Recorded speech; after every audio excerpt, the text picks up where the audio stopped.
দেওয়ার তো আসলে কিছু নাই।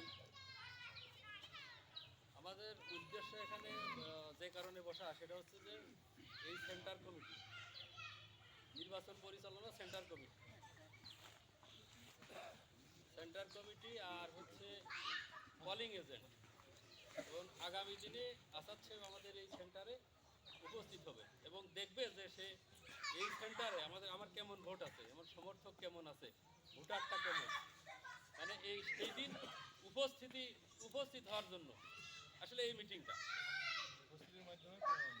উপস্থিতির মাধ্যমে প্রমাণ করতে হবে যে আমরা এখানে বিএনপির সর্বোচ্চ ভোট দেবো এই সেন্টারে। যেহেতু আমাদের দুটো পাশাপাশি বড় ওয়ার্ড, যাই হোক, তো আমরা দলমত নির্বিশেষে সব কিছু ভুলে আমরা আগামী 12ই ফেব্রুয়ারি ধানের শীষে ভোট দিয়ে আসাদ ভাইকে বিপুল ভোটে জয়যুক্ত করতে চাই। এতে কি আপনারা একমত আছে? যাই হোক, যার মনে যত কষ্ট আছে অন্তত এই কয়দিনের জন্য হলেও ভুলে যেতে হবে।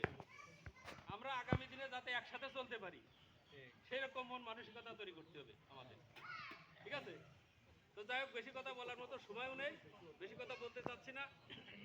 যাই হোক, আমাদের একে ভোট করতে হবে, এই হলো কথা। থেকে বলে আমি আমার সংক্ষিপ্ত বক্তব্য এখানে খুদা হাফেজ।